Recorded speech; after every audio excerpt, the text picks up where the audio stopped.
En esta nueva lección vamos a estudiar la ley de demanda. En otras palabras, es el lado de los consumidores. Dentro de esta ley encontramos entonces cómo se comportan los consumidores con respecto al precio de los bienes y servicios. Vamos a empezar entonces con unas definiciones importantes acerca de este tema y mirando pues y evaluando la gráfica. ¿Qué es demanda? Preguntémonos qué es demanda. Esta es la cantidad de un bien o servicio que se desea comprar y la capacidad de pagar por él.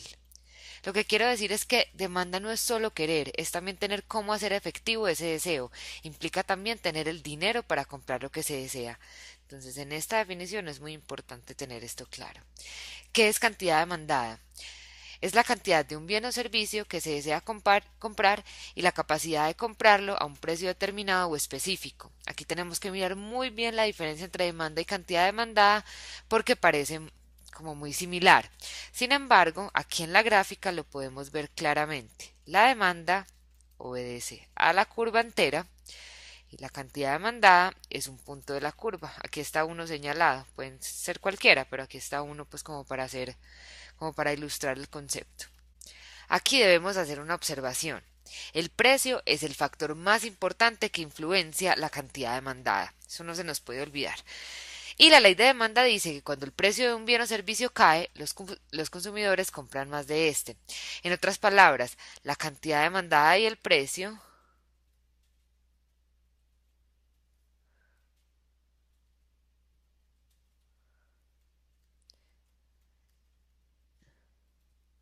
tienen una relación inversa.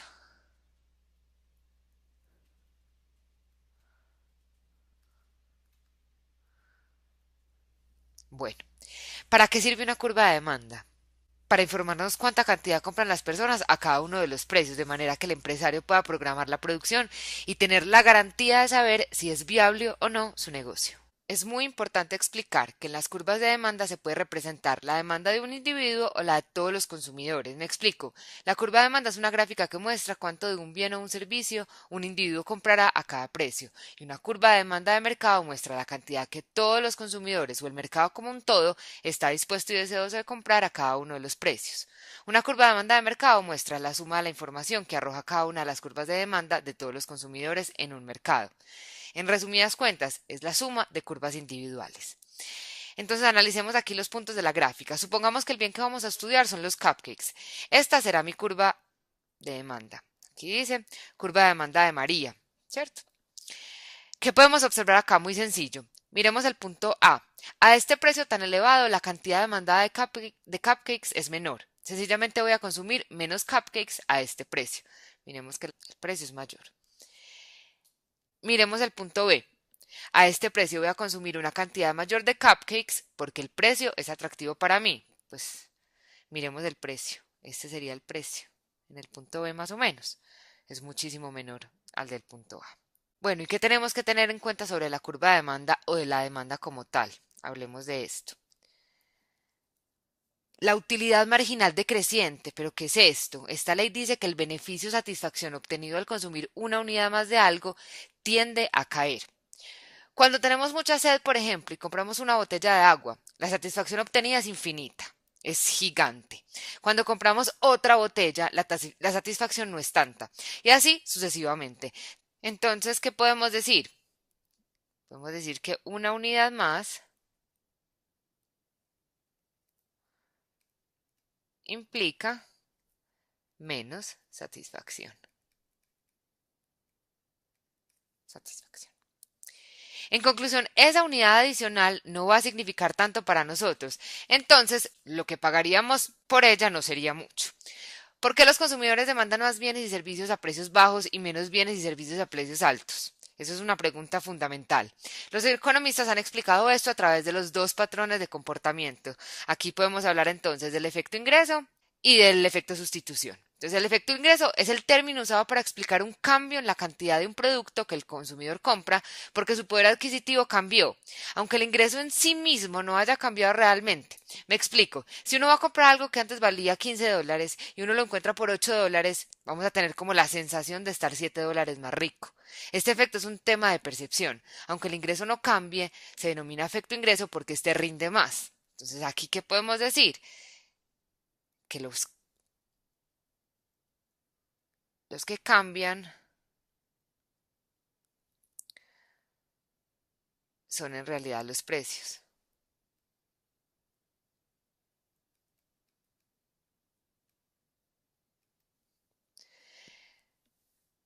Y el efecto sustitución es un patrón de comportamiento que ocurre cuando el consumidor reacciona ante un cambio en el precio de un bien o servicio comprando un sustituto de esto. De este, me explico, si se sube el precio del pollo, probablemente buscaré un sustituto y lo compraré en vez del pollo. Así de simple. Podemos irnos entonces a mirar cuáles serían esos efectos que afectan la demanda, que afectan esa curva de demanda. Miremoslos entonces. Empecemos con el ingreso, que es como uno como de los más claros para todos. Si el ingreso de los consumidores cambia, estamos en esto, si el ingreso de los consumidores cambia, al alza o a la baja, la capacidad de comprar o poder adquisitivo también cambia. También puede cambiar la curva de demanda de mercado si los ingresos de la mayoría de los consumidores del mercado cambian. Este cambio en el ingreso va a hacer que la demanda se mueva hacia la derecha o hacia la izquierda. Aquí estamos hablando de la curva entera. Aunque un aumento en el ingreso aparentemente genere un incremento en la demanda de un producto, en ocasiones lo que genera es una caída en la demanda. Entonces, ¿por qué? ¿Por qué sucede esto? Miremos lo que son entonces los bienes inferiores y los bienes normales. ¿Cuáles son esos bienes normales? Son aquellos cuya demanda aumenta cuando hay un incremento en el ingreso, ¿cierto? Entonces, si a mí me suben el ingreso, ¿cuáles son los productos que yo compraría más? Esos serían bienes normales. Y existen los bienes inferiores, que son aquellos cuya demanda disminuye cuando hay un ingreso, un incremento en el ingreso.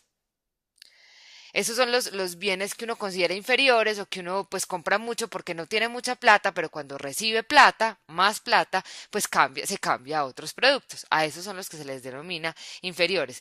Estas son cosas muy importantes para que les tengan en cuenta, que son los bienes inferiores y los bienes normales. De eso pues depende cuál es entonces el efecto que tiene el ingreso en la curva de demanda. Miremos el tamaño del mercado, que sería este. El tamaño del mercado. Si el número de consumidores aumenta o disminuye, el tamaño del mercado también cambia.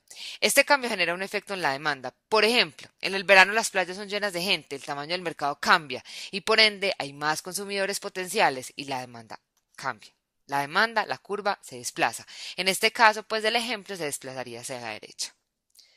Miremos los gustos del consumidor, que sería otro factor que afecta la demanda. Cuando un bien o servicio goza de una gran popularidad, los consumidores demandarán más de este. Cuando un producto entonces pierde popularidad, los consumidores demandarán menos de este. Entonces la publicidad aquí juega pues un papel importantísimo en influenciar los gustos del consumidor. Las personas pueden dejar de usar unos pantalones que todavía les sirven y están buenos porque la publicidad pues lo convence a uno de que ese estilo ya no es popular y hay que usar otro estilo pues mejor, como el que está de moda, pues aquí es como la moda el factor clave. Otro de los factores es son las expectativas del consumidor. Entonces, las expectativas sobre el futuro van a afectar los hábitos de demanda hoy. Entonces, si tú piensas que el precio de un bien o servicio va a cambiar, esa expectativa puede determinar si se compra hoy o si se espera pues para hacerlo después. Entonces, si aquí sabemos que va a haber unas promociones en agosto, entonces probablemente yo dejaré de comprar eso que iba a comprar hoy y lo dejaré pues como para después, para agosto. O lo mismo con el precio de la gasolina, de otros bienes y servicios. Hablemos de los bienes sustitutos. Los bienes o servicios que pueden ser usados en reemplazo de otros bienes o servicios para satisfacer los deseos y necesidades de los consumidores son llamados sustitutos. Como algunos productos son reemplazables, si el precio de uno de estos sube, el consumidor buscará otro bien o servicio similar más barato. Es importante aclarar aquí que hay bienes y servicios que no tienen sustitutos o que son tan necesarios como ciertos medicamentos que si suban mucho de precio no hay pues como mucha opción de comprar un sustituto. Por último, tenemos los bienes complementarios. Esto es otro factor que afecta la demanda. Cuando el uso de un producto incrementa el uso de otro producto, estos dos productos se llaman complementos. Al aumentar la demanda de uno de estos productos, aumentará inmediatamente la demanda del otro complemento. Si el precio de uno de estos baja, la demanda de los dos aumenta. Un ejemplo puede ser la leche y el cereal. Estos son bienes complementarios absolutamente. Cuando el precio de la leche, por ejemplo, baja, puede subir el consumo o la demanda del cereal y de la leche. Ahora miremos lo que ocurre cuando cambia la cantidad demandada o cuando cambia la demanda. Vámonos para las gráficas. En la primera gráfica vemos un cambio en la demanda. ¿Cómo sabemos que hay un cambio en la demanda? Pues cambió la curva, se trasladó. Aquí podemos ver que hay un traslado de curva hacia la derecha o hacia la izquierda. Lo que implica es que alguno de los factores anteriormente explicados estuvo presente y toda la curva se movió. ¿Por qué toda la curva? Porque son factores poderosos que hacen que cambien las preferencias de una gran parte de los consumidores, haciendo que se mueva dicha curva. En el segundo caso, vemos que solo hay un movimiento dentro de la misma curva, es decir, un cambio en el punto, o sea, del punto A al punto B o del punto B al punto A. Lo que implica que hubo un cambio en la cantidad demandada. ¿Qué ocurre? Que cuando hay una variación en el precio, se mueve dentro de la misma curva. En conclusión, podemos decir que si solo cambia el precio, la curva permanece y se mueve, por ejemplo, de A hacia B o de B hacia A. Si hay un cambio en los factores anteriormente explicados, hay un traslado de la curva de demanda, o sea, hay un movimiento de la curva de demanda. Bueno, y para terminar, hablaremos de la elasticidad de la demanda. Esto es un tema muy importante, nos va a clarificar mucho más el concepto de demanda. Entonces, el concepto de elasticidad de la demanda es usado para describir la respuesta de los consumidores ante un cambio en el precio. La demanda puede ser elástica o puede ser inelástica. Aquí tenemos la explicación. Elástica cuando un cambio en el precio al alza o a la baja produce un cambio significativo en la cantidad demandada, e inelástica cuando un cambio en el precio produce un cambio muy pequeño en la cantidad demandada. Entonces, ejemplos claves. La ropa, por ejemplo, la ropa es cuando cambia el precio, cuando hay unas rebajas o unas promociones muy importantes, hay un cambio grandísimo en la demanda. Muchas personas compraron más ropa. Inelástico, ¿qué puede ser? Por ejemplo, el café. Pues cuando el tinto, por ejemplo, baja de precio en las cafeterías, por ejemplo, pues es más difícil que la gente responda a comprar, a tomar más café. Normalmente uno se toma los cafés que más le gustan y eso es lo que se toma. Entonces, normalmente eso es un bien inelástico. Pues uno por el que el café el tinto haya bajado de precio, pues uno no se va a consumir 20 tintos más de los que se consumía antes. Los medicamentos también son inelásticos muchas veces, porque pues si son necesarios, entonces cambie al alza o a la baja los precios, pues normalmente la respuesta es del consumidor, pues no es muy grande la respuesta a esa demanda. Bueno, con esto podemos terminar nuestro tema de la ley de la demanda.